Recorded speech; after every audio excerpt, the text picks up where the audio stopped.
From below, meanwhile, Control was trying to keep the CDO team under control.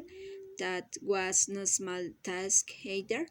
The team was headed by Chris Riccardi, an aggressive 34 years old trader.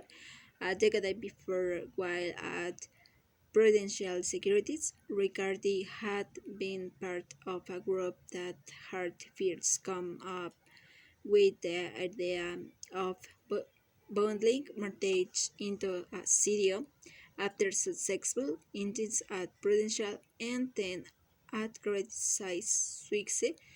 Riccardi and most of his team joined Merrill Lynch, where he quickly ramped up the firm's serious business control, control and his crew of veteran traders viewed Ricciardi warily. He was dangerous. Size one firming merely trader, he didn't care about rules. If one of his managers didn't give him the answer he wanted, he sought out another manager. All he cared about was himself and his team. He was always threatening to leave and take his team with him. Contal belief was let him go, but Duncan thought Merrill needed 10 more salesmen just like him. He was exactly the kind of aggressive price taker that O'Neill wanted at Merrill. According to someone who did business with him, Riccardi was surprisingly mild-mannered for someone with such an outsized reputation. He didn't have a lot of flash this person's size, but he was a natural leader, the kind of person who, as a college student, had put together groups that made money painting houses, and this same person's size. He was very smart, and he could articulate a case.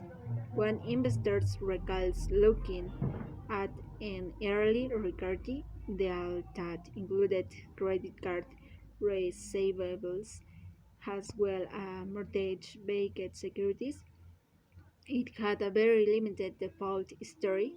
The investor asked what would happen to the security if the credit card defaults started to rise. Riccardi had no good answer, and the investor walked away from the deal, but Riccardi still managed to maneuver the rating agencies into giving most of the deal a triple A rating. Riccardi knew exactly what he'd been hired to do. The strategy has been to be a high volume underwriter with a focus on areas that are very popular. He told a trade publication in early. What was popular, of course, was subprime mortgage. To ensure that it had a steady source of subprime mortgage, those securities, and then boldly into CDS, Merrill took a 20% stake in Ownit, a mortgage originator founded by Bill Dallas. Merrill executives joining the Ownit board. Size Dallas. Merrill was pushing him to make loans that would generate more yield for Merrill CDs. They never told who to make bad loans. Dallas says now. They will say you need to increase your coupon.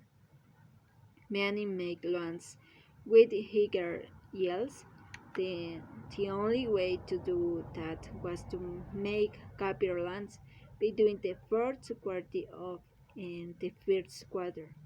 Owen when from began a company whose loans were virtually fully documented to becoming a company that was, in his words, no no dog-centric.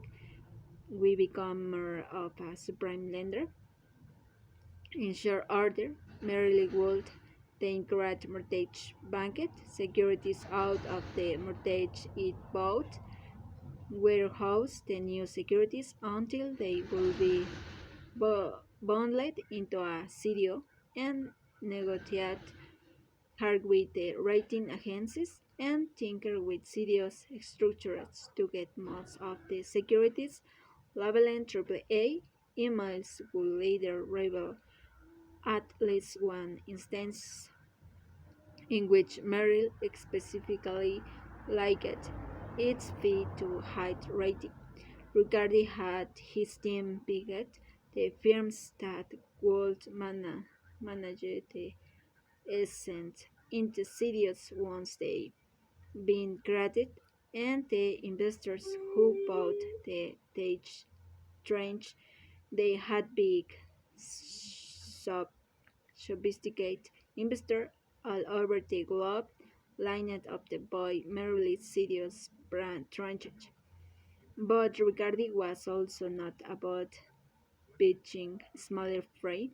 According to the Wall Street Journal, Merrill distributed some of its riskiest Sirius lease throughout its global network of wealthy private clients. A New York Harvard Club the Journal added salesmen described the merits of serious investment to doctors.